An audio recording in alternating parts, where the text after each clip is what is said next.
What if I told you that sometimes the biggest miracles happen when all hope seems lost? Meet Daniel Borg, a 51-year-old man whose life has been defined by pain, surgeries, and endless medical procedures. For 47 years, he's been fighting a battle that began when he was just 4 years old. Today, Daniel sits in the waiting room of Columbia's Comprehensive Hernia Center, his left abdomen distended like a grapefruit, carrying the weight of 24 failed surgeries and the crushing burden of a medical system that has seemingly given up on him. The fluorescent lights buzz overhead as Daniel shifts uncomfortably in his chair, each movement a reminder of the hernia that has consumed his life. His father sits beside him, weathered hands clasped together, both men knowing this might be their last chance. Every surgeon before has said the same thing. Too many adhesions. Too complicated. Nothing more we can do. But today is different. Today, they're about to meet Dr. Kim Nowitzki, known in medical circles as Dr. Miracle. A surgeon whose reputation for taking on impossible cases precedes him like a beacon of hope in the darkest corridors of medicine. His hands move with legendary speed and precision, but more importantly, his heart refuses to accept defeat when a patient's life hangs in the balance. Daniel's story isn't just about medical procedures and surgical techniques.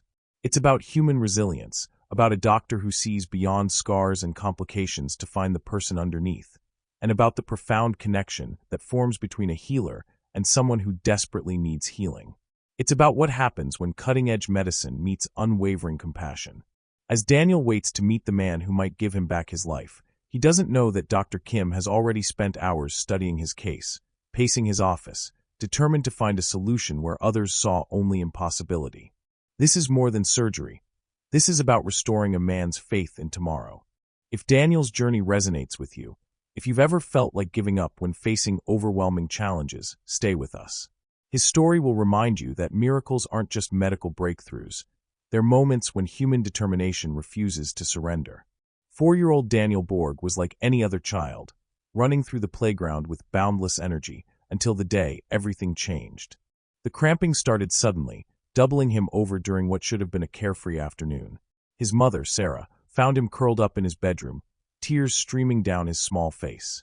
"Mommy, my tummy hurts so bad," Daniel whispered, his little hands clutching his abdomen. Sarah's maternal instinct kicked in immediately. This wasn't ordinary childhood stomach pain. Something was terribly wrong.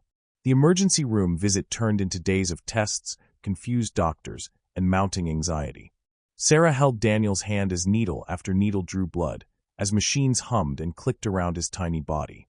The final diagnosis hit the Borg family like a thunderbolt. Crohn's disease, a chronic inflammatory bowel condition that would change Daniel's life forever. Dr. Kim, reviewing Daniel's case decades later, would pause at this moment in the medical records. He understood that childhood chronic illness doesn't just affect the body. It reshapes an entire family's universe. The carefree days of normal childhood were over before they had truly begun. The symptoms came in waves that left Daniel exhausted and withdrawn. Weight loss made his clothes hang loose on his small frame. Fatigue meant missing birthday parties and playground adventures. The bleeding and diarrhea confined him to bathrooms and hospital beds instead of soccer fields and classrooms. Homeschooling became necessary when regular attendance became impossible. Sarah watched her vibrant son transform into a quiet, cautious child who learned to gauge his energy levels before making any plans.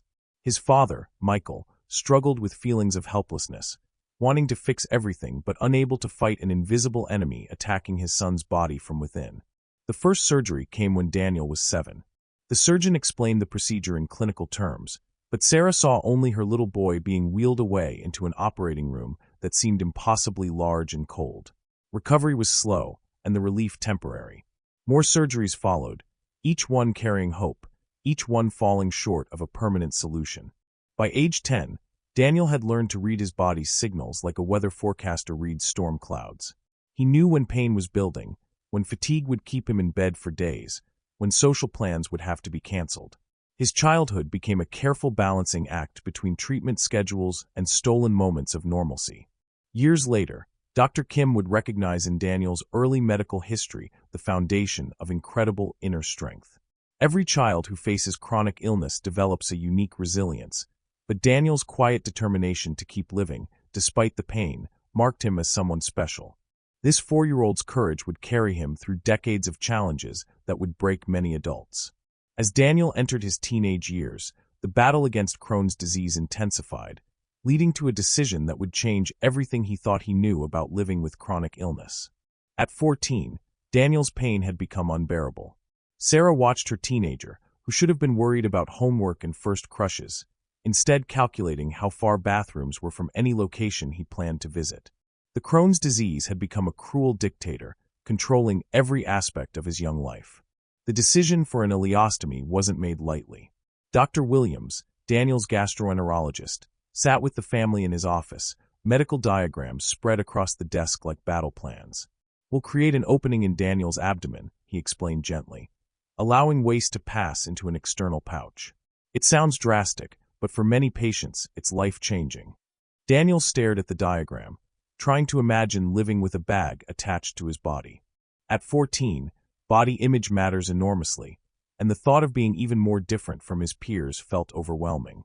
But the pain had become his constant companion, making even simple activities like sitting in class or hanging out with friends feel impossible. "Will I be able to swim?" Daniel asked, his voice barely audible.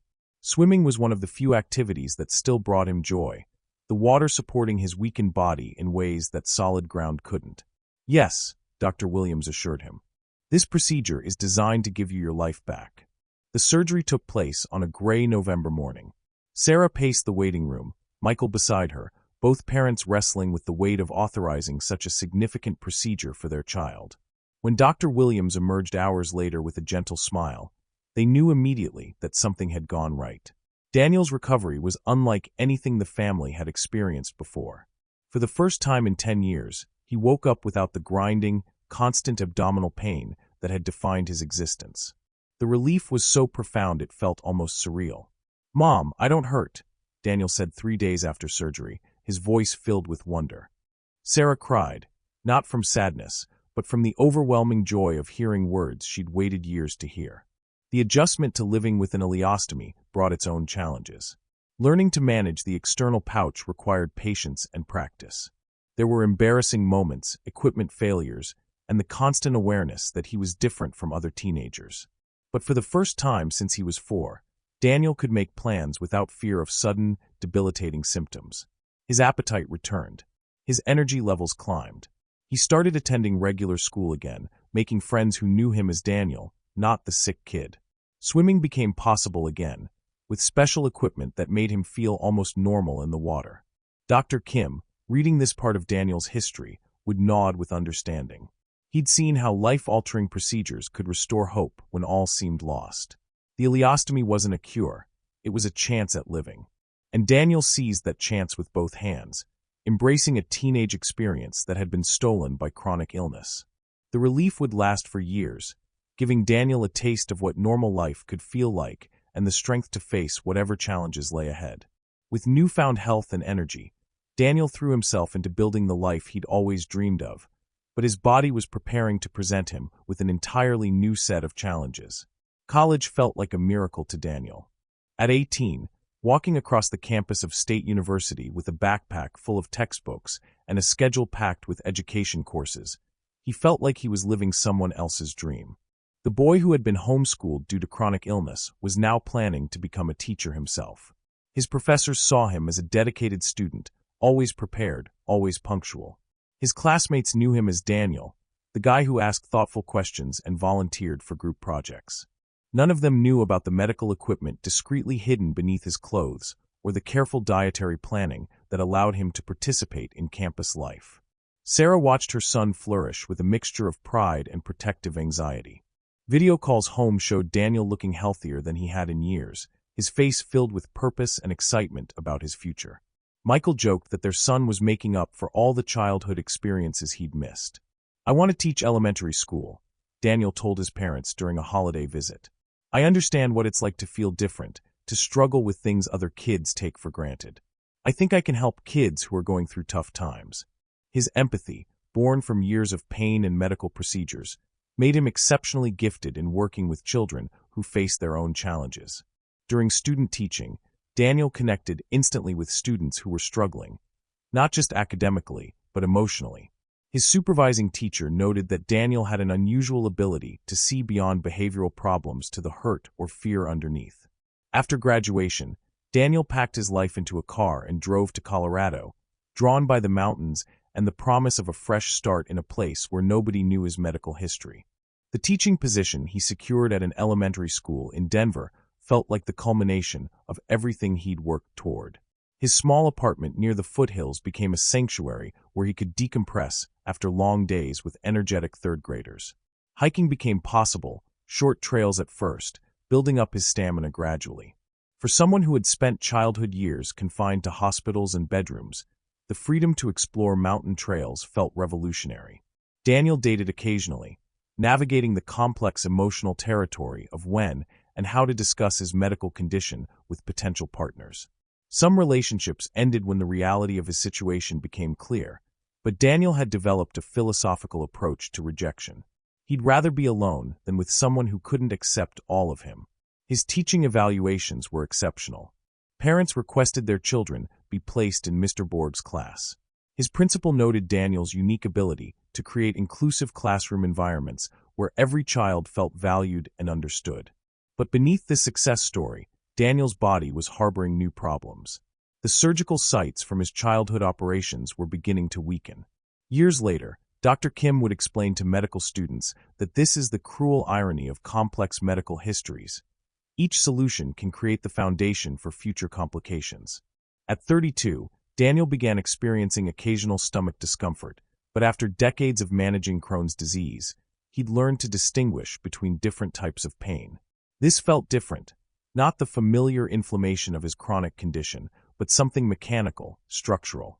The first episode of vomiting caught him off guard during a parent-teacher conference. He excused himself, thinking he might have picked up a stomach bug from one of his students. But as weeks passed, the pattern became clear. This wasn't a temporary illness. What started as occasional discomfort would soon evolve into a medical mystery that would challenge Daniel's hard-won stability and test every ounce of resilience he'd built over the years. It wasn't Crohn's, Daniel would later tell Dr. Kim, his voice carrying the frustration of someone who had become an unwilling expert in his own medical complications. The symptoms that began in his early 30s were entirely different from the inflammatory bowel disease that had dominated his youth. The vomiting episodes came without warning. Daniel would be standing in front of his classroom, explaining fractions to 28 third graders, when suddenly he'd have to rush to the bathroom. The episodes were violent and debilitating, leaving him weak and shaken for hours afterward. His first visit to a Colorado gastroenterologist felt like stepping back into a familiar nightmare. The waiting room, the forms, the careful recitation of his medical history, it all brought back memories of childhood appointments when his mother had answered these same questions. Given your surgical history, Dr. Peterson explained, studying Daniel's CT scan, you've developed what we call a ventral hernia. The abdominal wall where your previous surgeries were performed has weakened, allowing internal organs to push through. The diagram Dr. Peterson showed Daniel looked deceptively simple. A small bulge where intestines had pushed through weakened muscle tissue. But the implications were anything but simple. The herniated tissue could become trapped, cutting off blood supply, or create intestinal obstructions that could be life-threatening. The first hernia repair surgery was scheduled for the following month. Daniel called his parents from his hospital bed in Denver, trying to sound more optimistic than he felt. It's routine, he told Sarah, using the same phrase doctors had used with him. Just a simple repair. But simple wasn't in Daniel's medical vocabulary. The hernia came back within 6 months, larger than before. The second surgery followed, then a third. Each operation required weeks of recovery, meaning substitute teachers had to take over his classroom repeatedly. His principal, Mrs. Rodriguez, was initially understanding. Take all the time you need, Daniel. Your health comes first. But as medical leaves became more frequent, Daniel could see the strain on his colleagues and students. The guilt of being unreliable ate at him almost as much as the physical pain.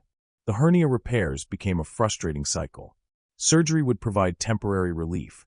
Daniel would return to work with renewed hope, and then the familiar symptoms would creep back. Each time, the hernia returned larger and more complex than before.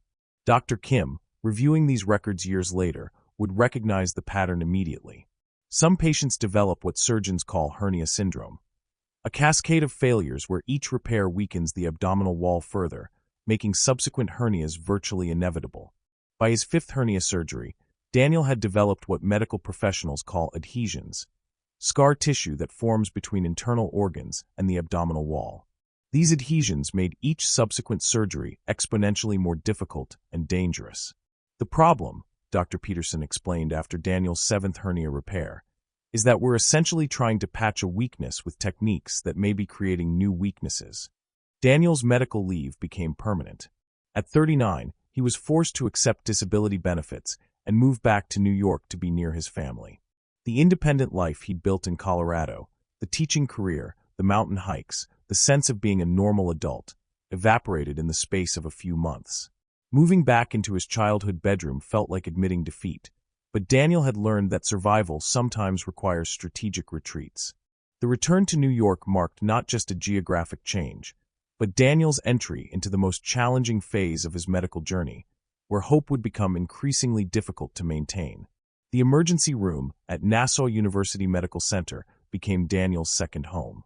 By 2007, he could navigate the corridors blindfolded, knew which vending machines had the least stale sandwiches, and could recite his medical history to any staff member in under 3 minutes. Hernia obstruction, he'd tell the intake nurse, his voice carrying the weary tone of someone who'd been through this routine dozens of times.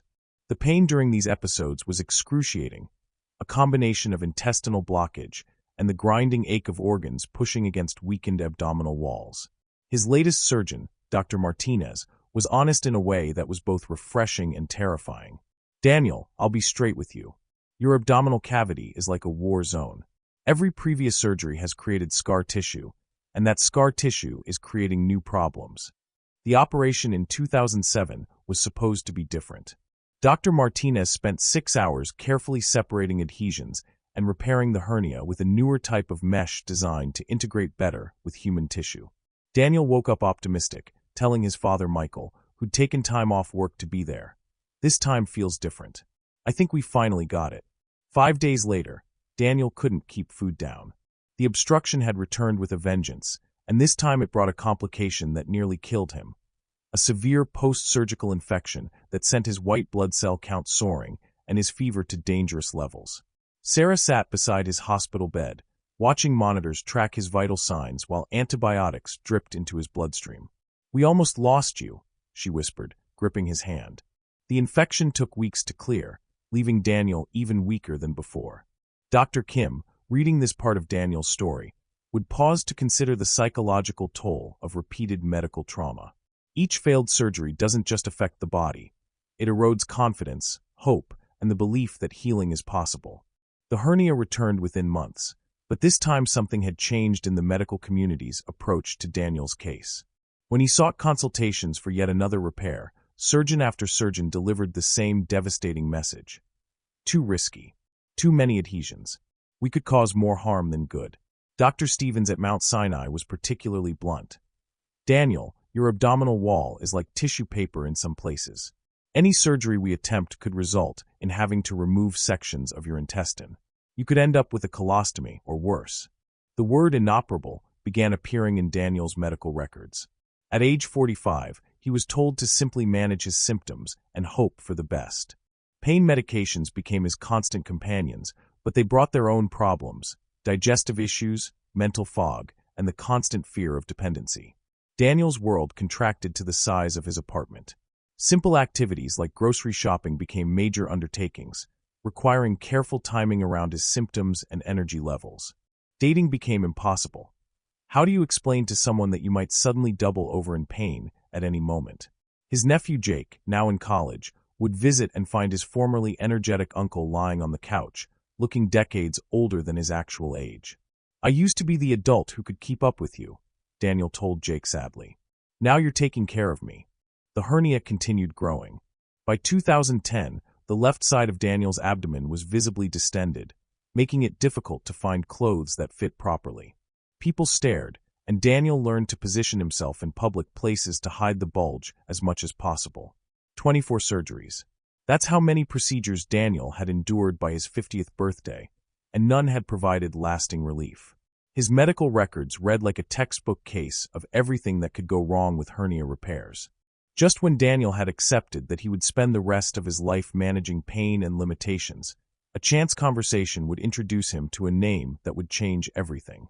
"Have you heard of Dr. Nowitzki?" The question came from an unexpected source, Daniel's physical therapist, Lisa, who had been helping him maintain what little core strength remained after decades of surgeries. "He's just been appointed as the director of Columbia's Comprehensive Hernia Center. They say he specializes in impossible cases." Daniel had learned to be skeptical of miracle doctors and revolutionary treatments. 24 failed procedures had taught him that hope could be more painful than the physical symptoms when it was repeatedly crushed. But something in Lisa's tone made him pause. "He's different," she continued, working on Daniel's severely weakened abdominal muscles. "I heard him speak at a conference. He doesn't just see hernias, he sees people. And he's developed techniques specifically for patients who've been told they're inoperable." That evening, Daniel researched Dr. Yuri Nowitzki online. The credentials were impressive: world-renowned hernia specialist, innovative surgical techniques, publications in major medical journals. But what caught Daniel's attention were the patient testimonials describing complex cases similar to his own. Sarah was cautiously optimistic when Daniel called to discuss seeking another consultation. "Honey, you know I support whatever decision you make," she said carefully, "but I can't watch you go through another disappointment if this doesn't work out." "Mom," Daniel replied, staring at his distended abdomen in the bathroom mirror, "I can't live like this much longer. If there's even a chance." The appointment process at Columbia's Comprehensive Hernia Center was unlike anything Daniel had experienced. Instead of being squeezed into a brief consultation slot, he was scheduled for a comprehensive evaluation that would take most of the day. Dr. Kim Nowitzki, the man his colleagues had nicknamed Dr. Miracle for his ability to solve seemingly impossible cases, studied Daniel's extensive medical records for weeks before their meeting. This wasn't unusual for him. He approached each complex case like a chess master analyzing multiple moves ahead. In his office overlooking Manhattan, Dr. Kim spread out Daniel's CT scans, surgical reports, and medical history across a large table. To most surgeons, these documents would tell a story of failure and futility. To Dr. Kim, they told the story of a patient who had never received the right treatment approach. "The problem," he murmured to his surgical coordinator, "isn't that Daniel can't be helped. The problem is that previous surgeries used techniques and materials that weren't suitable for someone with his complex history." Dr. Kim had spent years developing specialized approaches for patients exactly like Daniel, individuals whose multiple previous surgeries had created unique challenges requiring innovative solutions. He'd pioneered techniques using lightweight, porous polypropylene mesh that integrated more naturally with human tissue, reducing the risk of rejection and chronic pain. More importantly, Dr. Kim had developed what he called component separation techniques, methods of reconstructing the entire abdominal wall rather than simply patching holes. For Daniel, this could mean not just hernia repair, but actual restoration of functional anatomy.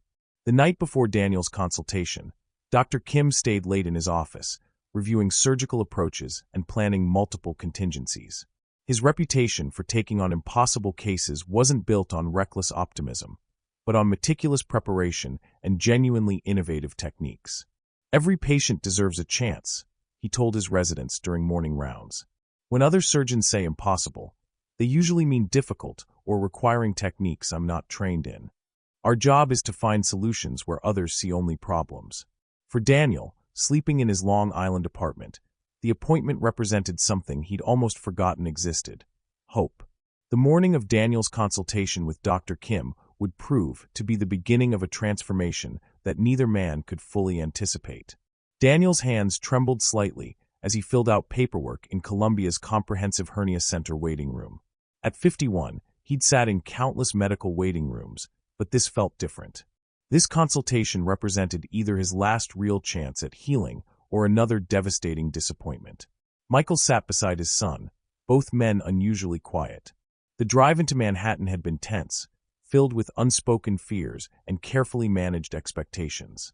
When Daniel's name was called, he stood slowly, his distended abdomen making even simple movements deliberate and careful. Dr. Kim's office was unexpectedly warm and inviting. Instead of the typical cold, clinical environment Daniel associated with surgical consultations. This space felt like a place where healing conversations could happen. Medical diagrams and surgical instruments shared wall space with patient thank you letters and family photos. "Daniel," Dr. Kim said, standing to shake hands, "I've spent considerable time reviewing your case. I want you to know up front, what you've been through would challenge anyone's hope. But I believe we can help you."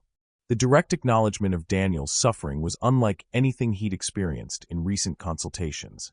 Most doctors had focused immediately on technical limitations and surgical risks. Dr. Kim began by recognizing the human being behind the medical complexity. "Tell me about your daily life now," Dr. Kim continued, settling into his chair with the relaxed attention of someone who had all the time in the world for this conversation. "Not just symptoms. I want to understand how this has affected everything you care about." Daniel found himself sharing details he'd never discussed with medical professionals before. The shame of having to plan every outing around bathroom locations. The isolation of being unable to participate in family gatherings. The grief of losing his teaching career. The way chronic pain had eroded his sense of identity and purpose. Dr. Kim listened without interrupting, occasionally nodding with the understanding of someone who had guided many patients through similar journeys. When Daniel finished, there was a moment of thoughtful silence. "Here's what I see," Dr. Kim said finally, turning to the large monitor displaying Daniel's CT scans. "Your previous surgeries weren't failures. They were attempts using techniques and materials that weren't designed for someone with your particular anatomy and surgical history." He pointed to areas on the scan that looked like chaos to Daniel but represented a clear roadmap to the trained surgical eye. "We're going to approach this completely differently. Instead of trying to patch the problem, we're going to rebuild your entire abdominal wall structure." The explanation that followed was the most hopeful conversation Daniel had experienced in years. Dr. Kim described using lightweight mesh that would integrate naturally with Daniel's tissue, component separation techniques that would restore normal anatomy, and cosmetic reconstruction that would give Daniel back not just function, but confidence. "The risks are real," Dr. Kim was careful to explain, "but they're manageable with proper technique and preparation. More importantly, the risk of doing nothing is greater than the risk of surgery." When Daniel asked about success rates for cases like his, Dr. Kim's answer was refreshingly honest. "Every case is unique, but I've developed these techniques specifically for patients others have deemed inoperable. My success rate with complex reconstruction is over 90%. As they scheduled surgery for April, Daniel felt something he'd almost forgotten: excitement about the future. The surgery that followed would prove to be everything Dr. Kim had promised and more, marking not just the end of Daniel's medical nightmare, but the beginning of a life he'd never today. Daniel Borg stands in his kitchen making breakfast, something he couldn't do comfortably for years. His flat abdomen, reconstructed by Dr. Kim's skilled hands, moves naturally as he reaches for dishes and prepares coffee. The grapefruit-sized distension that once dominated his appearance is gone, replaced by normal contours that allow him to wear clothes without shame or discomfort. The surgery in April 2018 was everything Dr. Kim had promised. Using innovative mesh technology and component separation techniques, he didn't just repair Daniel's hernia. He rebuilt his entire abdominal wall. The 5-day hospital stay passed without complications, and Daniel's father, who had feared the worst after so many failed procedures, watched his son wake up pain-free for the first time in decades. "I feel terrific," Daniel says now, 18 months post-surgery. His days are filled with activities that once seemed impossible. Fishing trips where he can stand for hours without discomfort, beach walks with his dog, visits with friends that don't require careful symptom management. His appetite has returned to normal, and foods that once triggered painful reactions are now enjoyable parts of regular meals.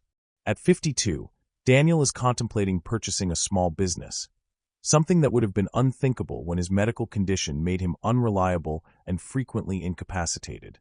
He's even begun dating again, approaching relationships with the confidence of someone who has reclaimed control over his life and future. Dr. Kim's approach to Daniel's case exemplifies what medical care can achieve when technical expertise combines with genuine compassion.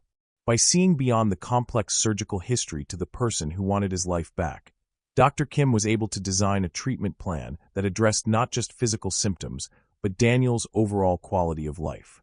The Comprehensive Hernia Center's use of laparoscopic and robotic techniques continues to help patients like Daniel recover faster and experience less post-operative pain. But perhaps more importantly, their philosophy of taking on cases others consider impossible gives hope to people who have been told their situations are beyond help. Daniel's story reminds us that healing is possible even when multiple previous attempts have failed. Sometimes what we need isn't a miracle, just the right expertise applied with unwavering determination to help. If you're facing medical challenges that seem insurmountable, remember Daniel's journey. Sometimes the answer isn't accepting limitations, but finding the right person who refuses to accept them with you. Thank you for joining Daniel's story of transformation. From a life defined by medical complications to one filled with possibility and hope.